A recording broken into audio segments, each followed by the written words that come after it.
Jamaica is an island of rhythm. It beats in the music.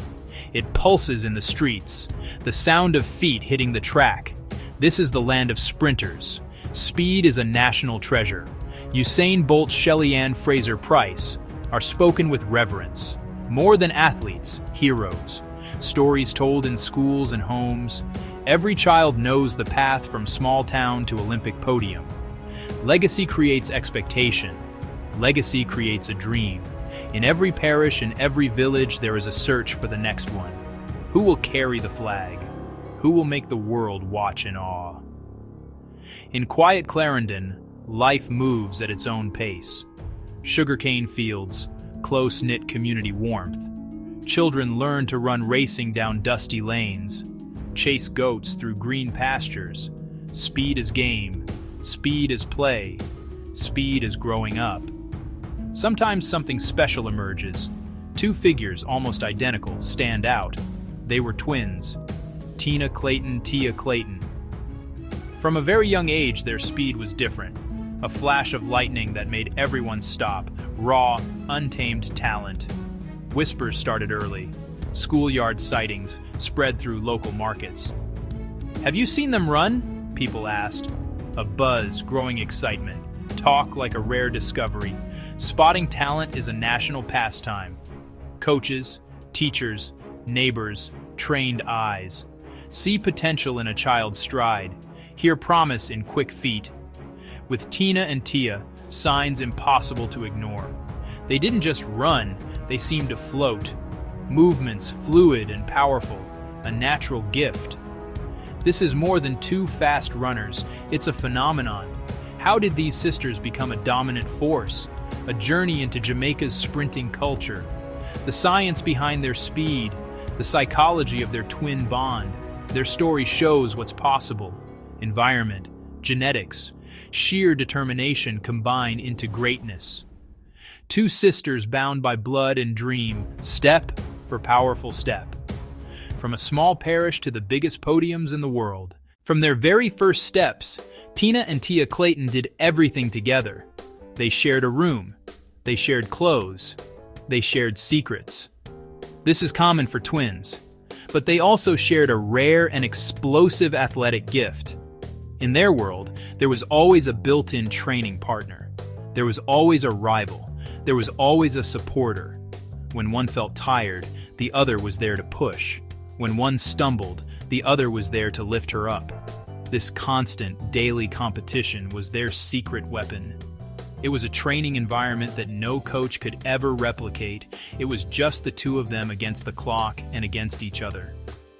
This dynamic created a powerful feedback loop. Imagine a race where your biggest competitor knows you better than anyone else. They know your strengths, they know your weaknesses, they know when you are about to give up. This was the reality for Tina and Tia every single day. Their sibling rivalry was not born from jealousy. It was born from a deep, mutual respect and a desire to see the other succeed. If Tia won a race, Tina was the first to congratulate her. But she also went home determined to train harder. She wanted to win the next one. This constant push and pull sharpened their skills. It honed their competitive instincts. It made them mentally tougher than any of their peers. Early glimpses of their dominance were seen at local school meets. These events, known as champs in Jamaica, are a huge deal.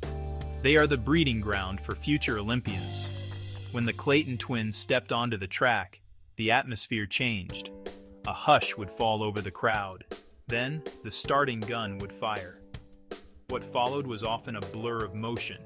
Two identical figures would surge ahead of the pack. They would cross the finish line, often holding hands, far ahead of everyone else. It became a familiar sight. It was not a question of if a Clayton twin would win, but which one it would be. Their synergy was mesmerizing to watch. This story is not just about individual talent. It is about the power of two. It's about how a unique sibling bond can become a force multiplier in the competitive world of sports. It challenges our ideas about rivalry and support. We will look at how their shared journey shaped them as athletes and as people. How did they handle the pressure? How did they manage the wins and the losses between them? Their story is a compelling case study in sports psychology and human potential. It shows how two individuals, working together, can achieve something far greater than they ever could alone. They are not just two sprinters, they are a single, unstoppable force. Clarendon is not Kingston. It lacks the capital's frantic energy and sprawling urban landscape. It is a parish defined by its greenness and its community. Life here is woven into the land. Sugarcane fields stretch for miles, swaying in the Caribbean breeze. The pace of life is slower, more deliberate. Families have lived here for generations. Everyone knows their neighbors. This environment shaped the Clayton twins in a profound way. Their childhood was not spent in high-tech training facilities. It was spent outdoors, under the Jamaican sun. Their playground was the vast, open space that surrounded them, a natural gymnasium that built strength and resilience from an early age. Their home was a simple, modest house in the rural community of Wood Hall. It was a place filled with the sounds of family life, laughter, arguments, the constant hum of activity. Here, Tina and Tia were not yet sprinting sensations. They were just two girls in a loving family, dandy-shandy, stucky, running, jumping, chasing. They were unknowingly training their bodies, building the fast-twitch muscle fibers that would one day propel them to global fame.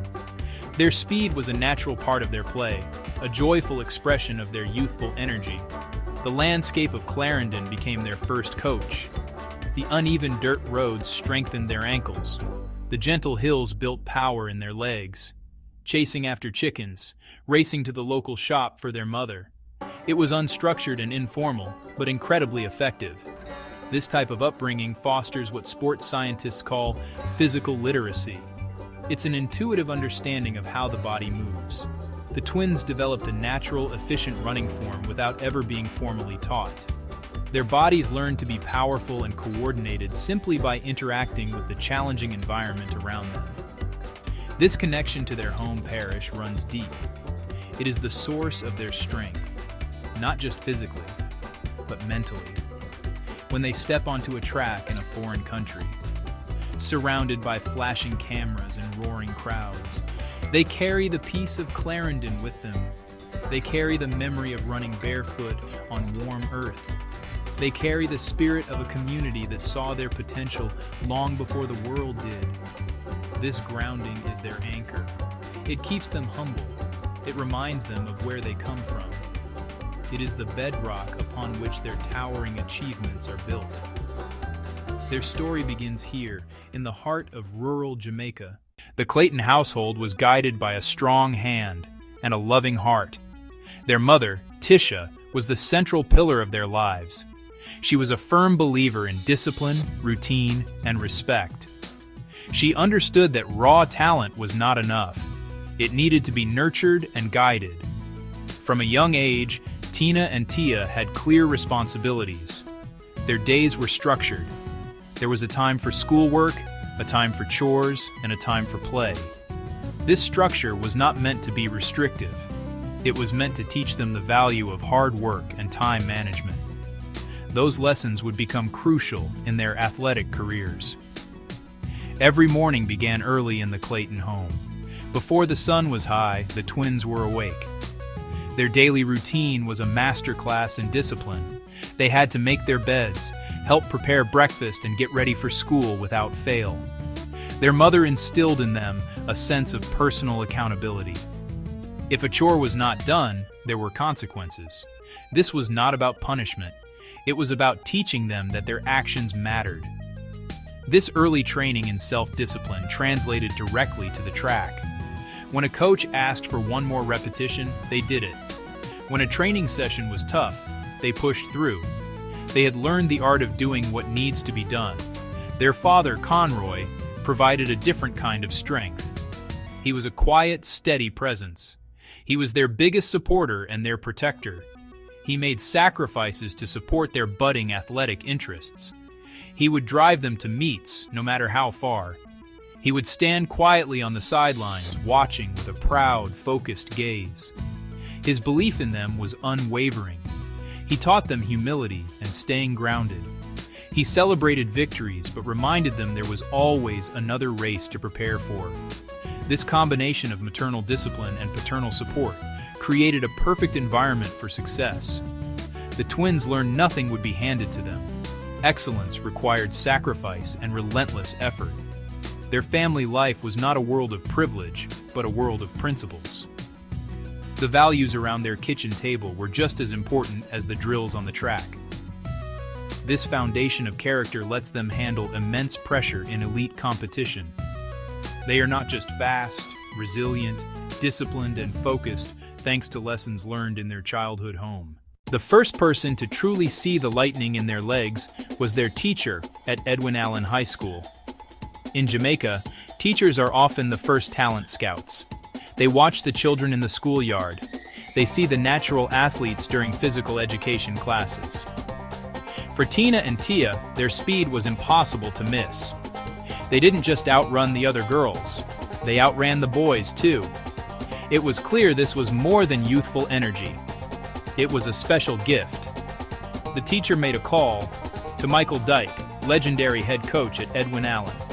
This was the moment their lives started to change.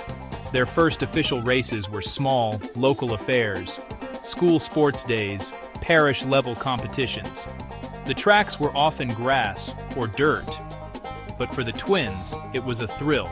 The first time with a stopwatch. The first time with a number pinned to their shirts. From the very beginning, they dominated. They would line up, nervous but excited. When the gun went off, they would explode from the start. Often they'd finish and look back to see the field still making the final turn. Coach Dyke knew he had found something special. He was wise. Young talent is fragile. He did not push them too hard too soon. His first focus, fundamentals, working on form and sprint mechanics. He taught them how to start. He taught them how to accelerate. He taught them how to maintain their speed. These sessions were about learning, not just winning. Building a foundation and protecting against injury. One early big win, champs, the National High School Championships. The stadium packed, pressure immense, the nation watching. The twins stepped into the cauldron, and they won. They announced their arrival to Jamaica. Whispers from Clarendon became a national conversation. People started to say their names. The Clayton twins were no longer a local secret. They were the future. In Jamaica, the saying "it takes a village to raise a child" is more than a cliché. It is a way of life, especially when it comes to athletics. The success of the Clayton twins was not just a family affair, it was a community project. Neighbors would offer words of encouragement. Local shopkeepers would give them a piece of fruit or a cool drink after a long training run. There was a collective sense of pride and ownership in their talent. People in Clarendon saw the twins as their own. Their victories were the community's victories. This network of support created a powerful psychological safety net for the young athletes. This community support was practical as well. When the twins needed new running shoes, someone would often help out. When they needed transportation to a faraway meet, a neighbor with a car would offer a ride. These small acts of kindness made a huge difference. They allowed the twins and their family to focus on training without the constant worry of financial strain. This collective investment is a unique feature of Jamaica's sprinting culture. They are willing to contribute because they know the potential reward, a champion who represents them all on the world stage. The local coaches and former athletes in the parish also played a vital role. They were the unofficial mentors. They would watch the twins train and offer small tips. A former sprinter might share a story about his own career, teaching them a lesson about race strategy or mental preparation. An older coach might notice a small flaw in their starting block technique and gently point it out. This informal web of expertise provided the twins with a rich education in the art and science of sprinting. It was an apprenticeship served in their own backyard, surrounded by people who genuinely wanted them to succeed. This deep-rooted community support system built a foundation of confidence in Tina and Tia. they knew they were not running alone. They were carrying the hopes and dreams of their entire parish on their shoulders. This was not a burden. It was a source of strength. It fueled their desire to win. It made them push harder when their lungs were burning and their legs were heavy. They understood that every time they stepped on the track, they were representing Woodhall, Clarendon, and all the people who had believed in them from the very beginning.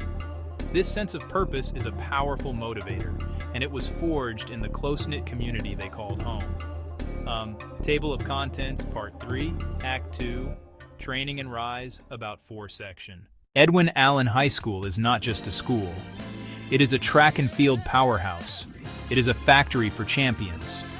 When Tina and Tia Clayton walked through its gates, they entered a new world.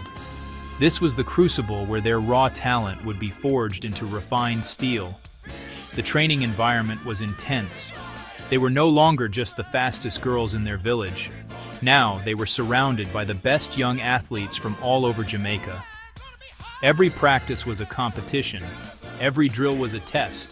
The standards were incredibly high. Excellence was not just encouraged, it was demanded. This is where their journey to the top truly began.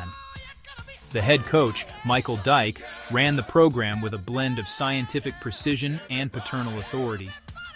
He had a plan for the twins. He saw their immense potential, but also understood the dangers of pushing young bodies too far. His program was built on a long-term vision. The goal was not just to win high school championships. The goal was to build sustainable careers. The training was periodized, intense work, recovery, technical refinement. Coach Dyke was a master strategist.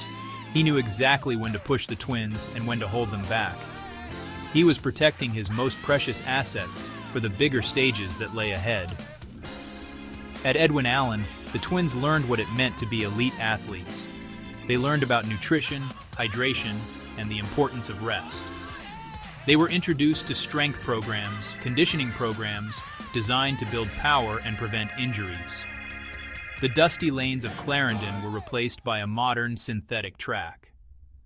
Grass field starts were replaced by precise drills out of starting blocks. It was a professional environment in every sense. The twins absorbed it all. They were disciplined, coachable, and hungry to learn. They understood that this was their opportunity to turn their natural gift into something truly special. The competition within the team was fierce but healthy. Tina and Tia were now part of a relay squad, learning to work with others. They raced against older, more experienced teammates in practice every day. This constant challenge sharpened their competitive edge. They learned how to lose, how to analyze a race, and how to come back stronger. The Edwin Allen program did not just build fast runners, it built intelligent racers. It taught them strategy, pacing, and the mental fortitude required to perform under pressure. It was the perfect environment to transform two talented sisters into a dominant force. Section 2. The Science of Speed. Coach Michael Dyke's philosophy was rooted in science. He didn't just tell his athletes to run fast, he taught them how to run fast. For Tina and Tia, this meant deconstructing their natural running style and rebuilding it with greater efficiency. The focus was on biomechanics. Every aspect of their sprint was analyzed. They worked tirelessly on their start, aiming for the perfect combination of power and reaction time. They did endless drills to improve their acceleration phase, learning to drive their knees and maintain a powerful forward lean. They studied the art of a relaxed, upright form for maximum velocity in the final meters. The training regimen was demanding and varied. It was not just about running sprints on the track. A significant portion of their work took place in the gym and on the grass fields. They followed a structured strength program, focusing on explosive power. They did plyometrics, like box jumps and bounding, to improve their reactive strength. They worked on core stability, understanding that a strong midsection is the key to transferring power from the legs to the track. This holistic approach ensured that their bodies were not just fast, but also resilient and durable, capable of withstanding the immense forces of elite sprinting. Injuries are the constant shadow that follows every sprinter. A single pulled hamstring can derail an entire season. Coach Dyke's program placed a huge emphasis on injury prevention. Recovery was treated as an integral part of training, not an afterthought. The twins learned the importance of proper warm-ups and cool-downs. They had regular sessions with physiotherapists. They were taught stretching routines and the benefits of ice baths to reduce inflammation. This disciplined approach to body management was a crucial lesson. It taught them to listen to their bodies and to understand the difference between discomfort and pain, a skill that would save them from career-threatening injuries. Beyond the physical, there was the mental training. Coach Dyke prepared them for the psychological pressures of competition. They practiced visualization techniques, mentally rehearsing a perfect race over and over. They learned breathing exercises to stay calm on the starting line. He would create high-pressure scenarios in training to simulate the intensity of a major final. This mental conditioning was just as important as the physical work. It built the unwavering confidence that allowed them to step onto any track, against any competitor, and believe that they could win. They were being molded into complete athletes, powerful in body and mind. Section 3. Balancing books and blocks. For all their success on the track, Tina and Tia were still high school students. Their lives were a demanding balancing act. The day started before dawn with training. After a grueling session, they would shower, eat a quick breakfast, and rush to class. But while their classmates might relax in the afternoon, the twins headed back to the track for a second training session. This cycle was their reality. Train, study, train, sleep. It required a level of discipline and time management that most adults would find challenging. The school, Edwin Allen, played a critical role in this balance. The institution was built to support student athletes. Teachers understood the demands of the track program. They provided extra help and flexible deadlines when the twins had to travel. There was a system in place to ensure athletics didn't come at the expense of education. The message was clear: you are a student first, an athlete second. This philosophy is a cornerstone of the Jamaican high school system. It aims to produce well-rounded individuals, not just running machines. It ensures they have a future beyond their athletic careers. The twins themselves took their education seriously. They knew that a career in sprinting can be short and unpredictable. Their parents had always stressed the importance of having a good education to fall back on. Late nights were often spent recovering from training and hunched over textbooks. They had to be as focused in the classroom as they were on the starting blocks. This dual focus required immense mental energy. It forced them to be efficient with their time, to prioritize tasks, and to sacrifice much of the social life their peers enjoyed. This period was a test of their character. There were days when they were physically and mentally exhausted. The temptation to skip a study session or ease up in training was always there, but their shared journey made it easier. When one sister felt her motivation slipping, the other was there to provide encouragement. They would study together, quiz each other, hold each other accountable. They were a team in the classroom just as they were on the track. This shared struggle forged an even deeper bond between them.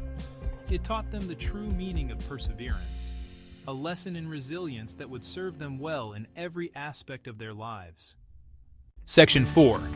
National Noise, Global Glimpses. The annual ISA/Grace Kennedy Boys and Girls Championships is the pinnacle of Jamaican junior athletics.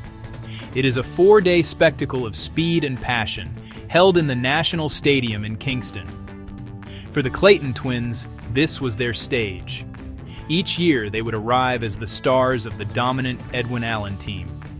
The national noise surrounding them grew louder with every victory. Their races became must-see events. When the announcer called their names, a buzz would ripple through the 30,000-strong crowd. They were no longer just promising talents. They were bona fide high school superstars. Their performances at Champs were legendary. They didn't just win, they shattered records. In the 100 meters, the 200 meters, and the 4x100 meter relay, the name Clayton was synonymous with gold. One key race that cemented their status was a 100-meter final where they ran side by side, pulling away from a world-class field of their peers with astonishing ease. They crossed the line almost simultaneously, a perfect picture of twin dominance. These performances were broadcast live across Jamaica, turning the twins into household names. The entire country was watching their rise, captivated by their story and their incredible speed. These national triumphs were the springboard to international competition. Their record-breaking times at Champs got the attention of the global athletics community. They were selected to represent Jamaica at events like the World Athletics U20 Championships. This was their first taste of the world stage. They were no longer just competing against the best in Jamaica. They were up against the best in the world. They traveled to foreign countries, navigating new cultures and time zones. The pressure was immense. They were wearing the black, green, and gold of their nation, carrying the heavy weight of expectation that comes with it. Their transition to the global stage was seamless. At the World U20 Championships in Nairobi, they delivered a stunning performance. Tia won the individual 100-meter gold, and together, they led the Jamaican 4x100-meter relay team to a gold medal in a world record time. This was the moment the world truly took notice. The glimpses of greatness seen in Jamaica were now on full display for a global audience. The athletics world was put on alert. Two sisters from a small parish in Jamaica were not just the future of sprinting, they were the present. Their rise was complete. The Clayton twins had arrived. Being a twin in an individual sport is a unique paradox. For Tina and Tia, their greatest rival was also their greatest ally. They lived with a constant, real-time reflection of their own potential. If Tia clocked a personal best in training, Tina knew it was possible for her too. This mirror effect created an environment of relentless, positive reinforcement. There was no room for self-doubt when the living proof of what was achievable was right there beside you. Their shared genetics meant they had similar physical gifts. Their shared upbringing meant they had the same foundation. This knowledge erased the mental barriers that can limit an athlete's progress. This dynamic played out every single day on the track. A training session for them was different from anyone else's. When the coach gave them a target time for a 200-meter repeat, they didn't just race against the clock. They raced against each other. This wasn't a bitter rivalry. It was a symbiotic push. They elevated each other's standards. If one sister was feeling off her game, the other's strong performance would pull her along. They created their own bubble of excellence, a feedback loop where success was contagious. This constant, high-level competition in a supportive setting is a training advantage that simply cannot be bought or replicated. It was their secret weapon. The psychological effects were profound. An elite athlete's journey can be lonely. The pressure, the sacrifices, the endless hours of training. The Clayton twins never had to face this alone. They had someone who understood every single aspect of their experience. They could share their fears without judgment. They could celebrate their smallest victories with someone who truly got it. This built an incredible mental resilience in both of them. When one felt the pressure mounting, the other was there to share the load. Sports psychologist, confidant, motivational coach. This bond also helped them navigate the complex world of elite sport. As they gained more attention, the media scrutiny and public expectations grew. It would have been overwhelming for a single teenager. But as a pair, they could deflect and dilute the pressure. They presented a united front. Interviews, public appearances, they had a built-in support system to help them stay grounded amidst the rising fame. In a world that often tries to isolate and elevate individuals, their strength came from their unity. They were not two separate athletes. They were a single, cohesive unit, stronger together than they could ever be apart. When the Clayton twins stepped onto the track for a relay, their connection became a tactical advantage. The 4x100-meter relay is an event of precision and trust. The baton exchange is where races are won and lost. For most teams, this requires endless hours of practice to build chemistry. For Tina and Tia, that chemistry was innate. They had a lifetime of non-verbal communication to draw upon. They knew each other's stride patterns, speed, and timing with an almost telepathic understanding. When one was running towards the other, there was an unspoken certainty. This allowed for faster, more seamless exchanges that other teams could only dream of achieving. This synergy extended beyond the relay. In individual races, they often developed a shared strategy. Before a major final, they would talk through the race. They would analyze their competitors together. Who had a fast start? Who was strong in the final 50 meters? They would create a plan, not necessarily to help one beat the other, but to help a Clayton twin win the race.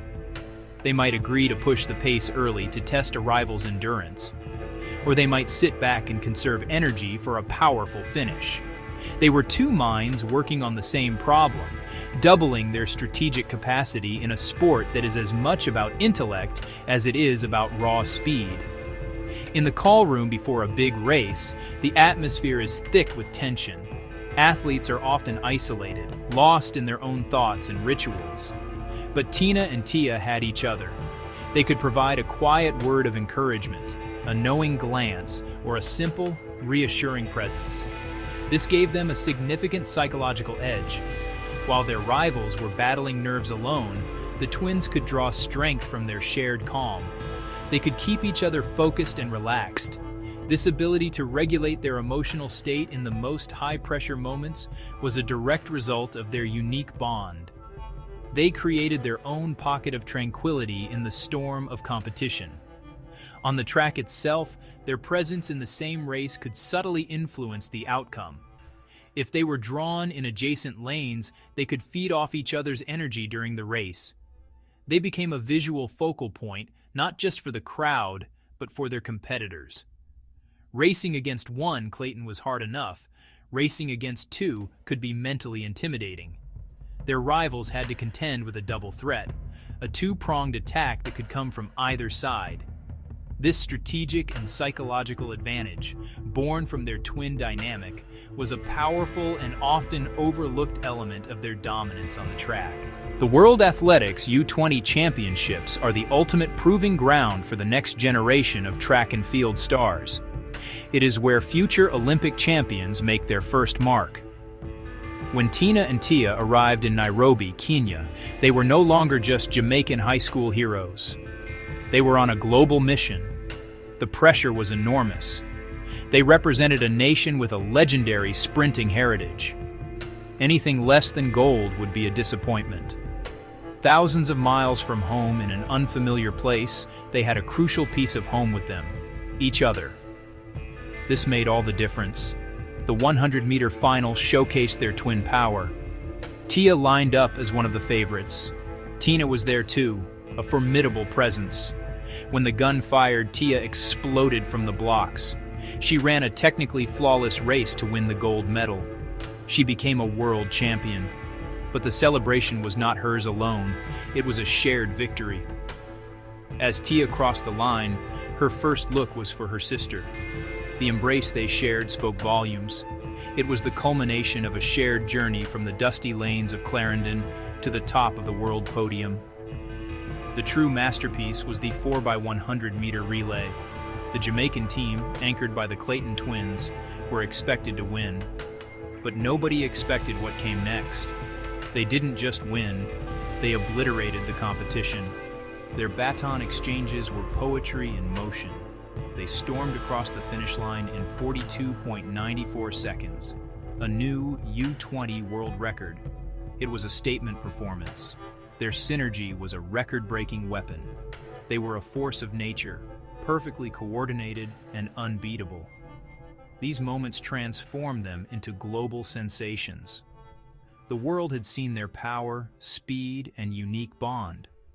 The narrative was set. The Clayton twins were not a novelty act. They were the new standard-bearers for Jamaican sprinting, ready to carry the legacy of Bolt, ready to carry the legacy of Fraser Price. Their performance in Nairobi was a declaration. They had conquered the junior world together, and now they had their sights set on the Olympic Games and the Senior World Championships. The reign had just begun. The story of Tina and Tia Clayton is a classic Jamaican tale, retold for a new generation. It is a journey that starts on the sun-baked earth of a rural parish and ends on the gleaming podiums of the world stage. Their path was paved with the unique elements that make Jamaica a sprinting superpower. They had the raw genetic talent. They had the informal, playful training of a country childhood. They were forged in the intense crucible of the high school champ system. And they were lifted by the unwavering support of their family, their community, their nation. Every step of their journey echoes the stories of the giants who came before them. Their rise is a testament to the power of environment.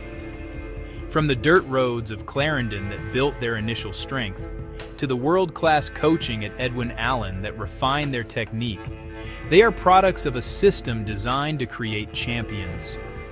Their story illustrates how culture can foster athletic greatness. In Jamaica, speed is not just a sport. It is a source of national identity and pride. This collective passion creates a powerful current that carries talented athletes like the Claytons forward. They were not just running for themselves. They were running with the spirit of an entire island behind them, a force that turned personal ambition into a national celebration.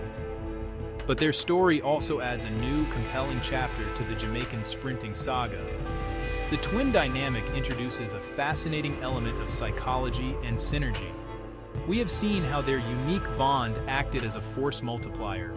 It accelerated their development, fortified their mental resilience, and gave them a tactical edge on the track.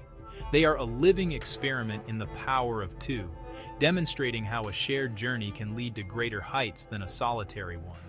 Their story challenges us to look beyond individual talent and consider the powerful role of human connection in achieving the extraordinary. They are a symphony of speed, played in perfect harmony. In summarizing their journey, we see more than just a list of victories and records. We see a powerful narrative about potential and perseverance. It is the story of two girls from a small village who dared to dream big. It is a story about the discipline it takes to turn a gift into a skill. It is a story that resonates far beyond the world of track and field. The journey from parish to podium is a universal theme of aspiration and achievement. The Clayton twins did not just run this path, they embodied it, inspiring countless others to believe that they too can chase down their dreams, no matter where they start. The legacy of the Clayton twins is already being written, even as their senior careers are just beginning. For Jamaica, they represent continuity. They are the heirs to a proud sprinting throne ready to carry the torch passed down by legends. Their success reassures a nation that its dominance on the track is secure for the future. They provide a new generation of young Jamaican athletes with a relatable and inspiring blueprint for success. Every young girl racing in a schoolyard now has a new set of heroes to emulate. The names Tina and Tia have become synonymous with hope and the promise of what is possible. For the world of athletics, they bring a fresh and captivating narrative. The story of twin sisters dominating a sport together is compelling. It captures the imagination of fans and media alike. They have the potential to transcend their sport, becoming global ambassadors for Jamaica, becoming global ambassadors for track and field. Their presence makes every race more exciting. Will they finish 1-2? Will they break another record together? This built-in drama is a gift to the sport, drawing in casual viewers and creating unforgettable moments. Their legacy will be measured not just in medals, but in the attention and excitement they bring to the track every time they compete. What does the future hold for Tina and Tia Clayton? The road ahead is filled with immense promise and formidable challenges. The transition from junior success to senior dominance is the toughest step in any athlete's career. They will face older, stronger, more experienced competitors. They will have to navigate the pressures of professional sport, the demands of a global competition schedule, and the constant threat of injury. Their bond, which has been their greatest strength so far, will be tested in new ways as they compete for the same titles, the same medals, the same spots on the Olympic team. Yet, there is every reason to be hopeful. They possess all the necessary ingredients for sustained success. They have the speed, the technique, and the championship mindset. They have a world-class support system around them. And most importantly, they have each other. Their journey is far from over. The races they have won are just the prelude. The world watches with anticipation, eager to see how high these two remarkable sisters can climb. The story of the Clayton twins is still being written, one powerful stride at a time, and the next chapter promises to be the most thrilling yet.